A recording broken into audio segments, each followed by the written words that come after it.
the path that where they're either going to go into. There is a Maya Perkins in the building. Can you come to the office? Hi, this is Make No Little Plans with Ivonne, and today my guest is Ray Flores.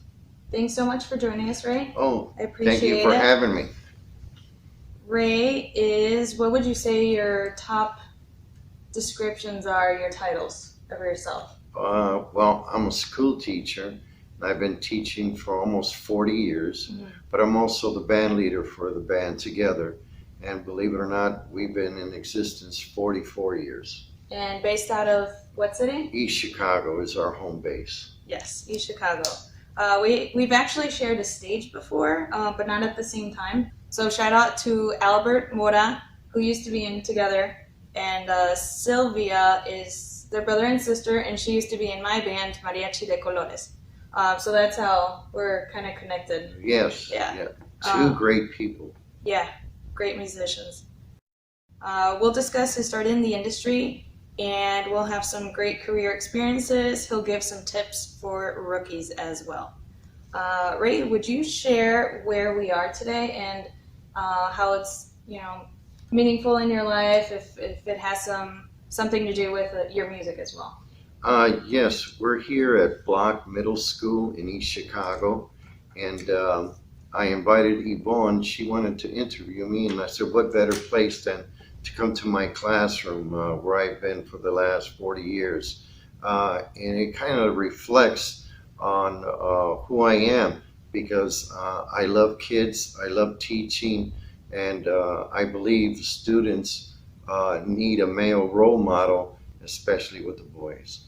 We just recently had, believe it or not, a boys luncheon. It's so important for the students to select that correct path and educate themselves. The most important thing, they must educate themselves. One thing to point out, that your classroom still has some music influence. So right behind us is posters that, so with Gloria Estefan, Rita Moreno, a couple other influencers. Oh yes, absolutely, those are icons. So where did it all begin? How have you always liked music, singing? How did that interest begin? Yes, well, the music interested me back when I was in grade school. I was playing basketball, and I enjoyed playing basketball, but I knew that music was in my heart because my cousins, they were in a band called Enchanting Enchanters. And I would go with my brother sometimes to their practice, and they influenced me a lot. I mean, because they were probably the top bands in the area. In fact, they were assigned to Atco Atlantic Records, and they made a couple of, back in those days, 45s. And they influenced me a great deal. I would go to their performances, and I would say to myself, I can do that. I want to do that.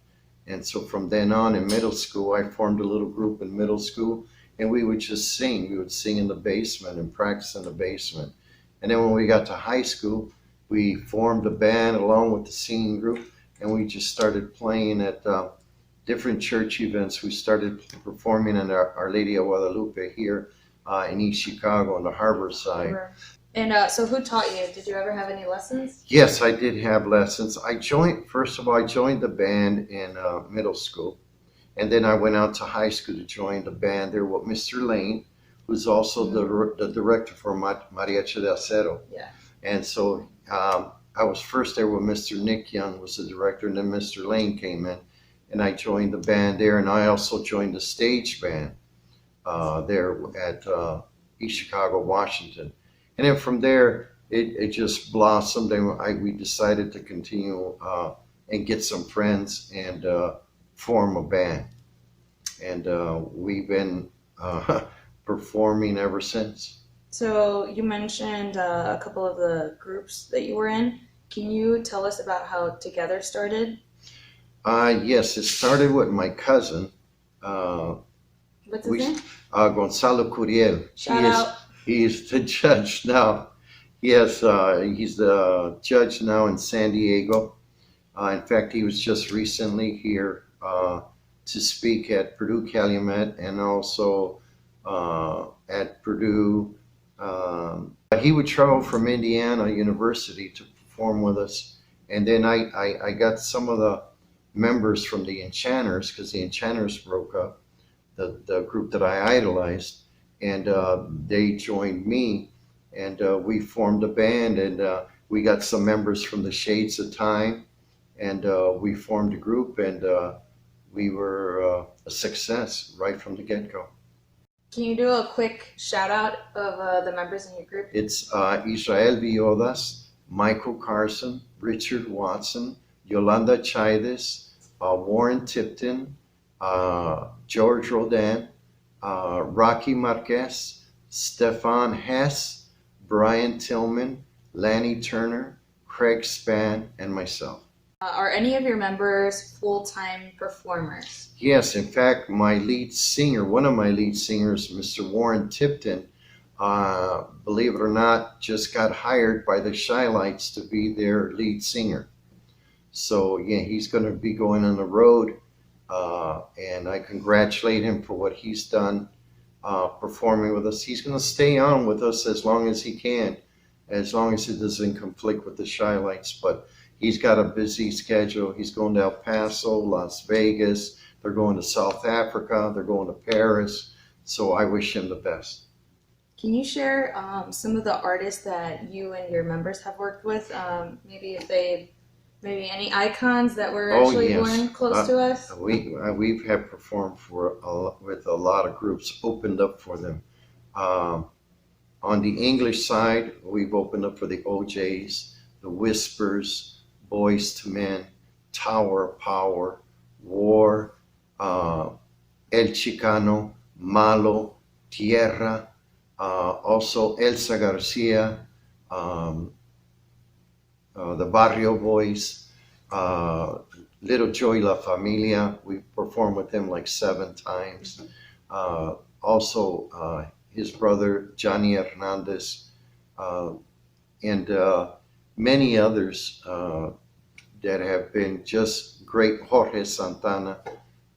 It's just been an incredible run, and it's been a joy to open up for all these acts. The Stylistics, Enchantment. It's just been an amazing run, and we hope to continue to open up for groups. What about, have you guys ever played with someone specific that was born in Gary, Indiana?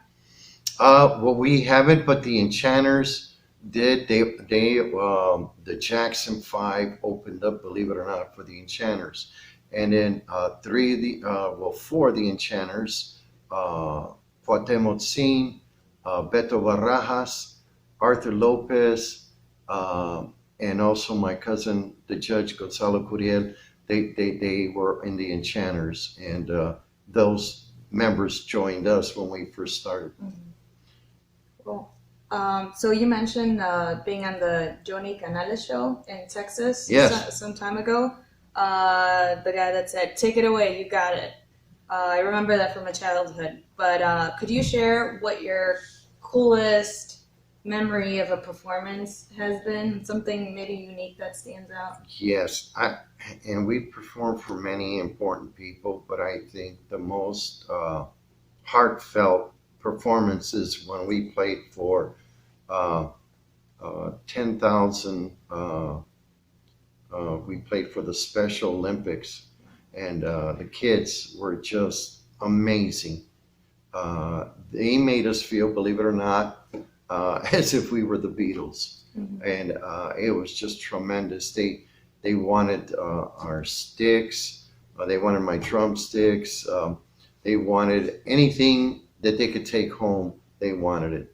What is your favorite song to perform with together? Believe it or not, the song that gets everybody up all the time is My Girl by The Temptations, always. But we recently did a CD with 8 cover songs, and how we selected the 8 songs, we asked our fan base what songs do they enjoy the most when we perform. So we did, and we recorded 8 song CD.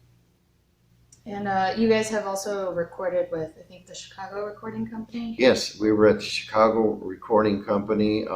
That's where Rufus and Hawk Walensky recorded. and many other artists. That's a famous studio on Michigan Avenue in Chicago.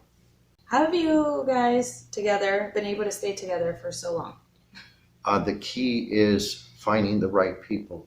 You could find great musicians, but you can't find great people. Warren is going to be going with the Shy Lights, but my drummer, Mr. Lanny Turner, he used to be the drummer for Albert King, who's a famous blues artist.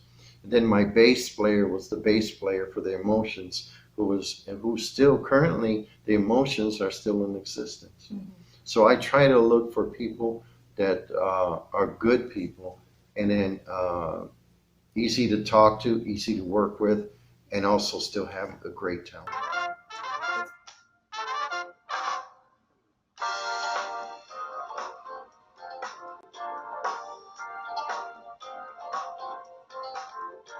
What do you think is the toughest part of having a small or local band at whatever sizes that you have been? What do you think has been the toughest part of keeping a band together? Main thing I believe is jobs. If you have a lot of jobs, people want to stay to continue to perform with you. But if you're not performing out there for different events, musicians, especially great musicians, they're going to look for other work.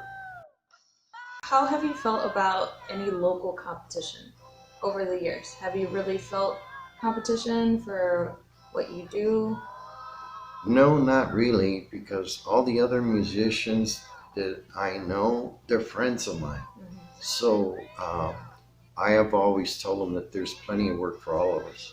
So I tip my hat off to them that they continue to perform.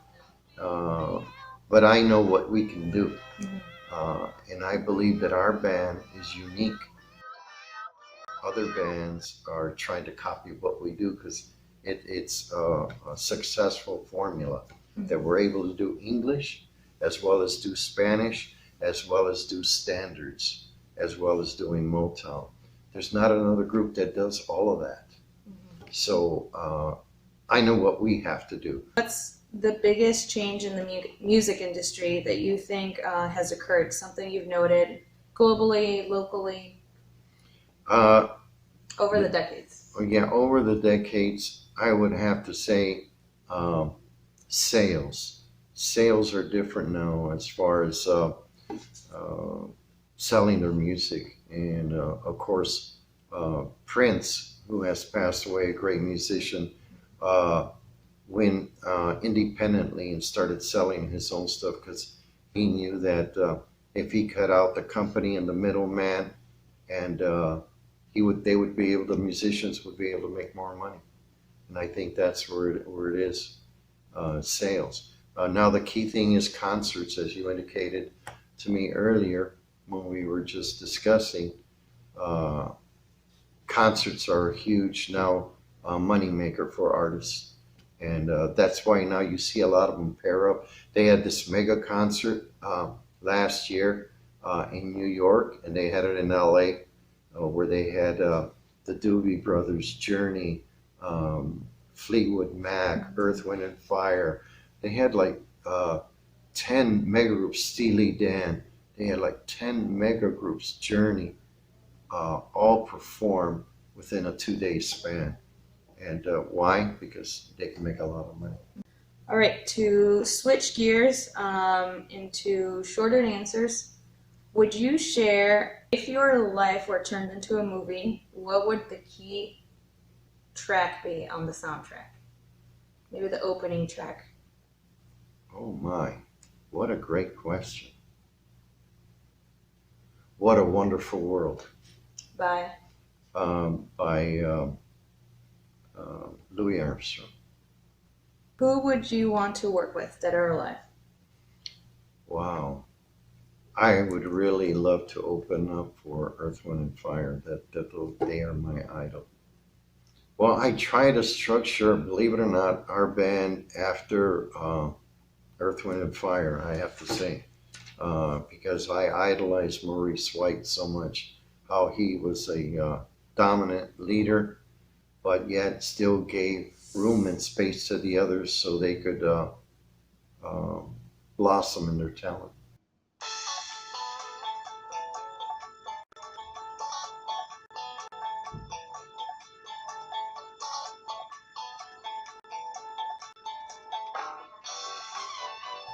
A little word association. So when I give you a name, if you could think of an adjective or kind of a one word or one phrase that comes to mind when I say this name. So Sinatra, Frank Sinatra. A born singer. Earth, Wind, and Fire. Worldly. Motown.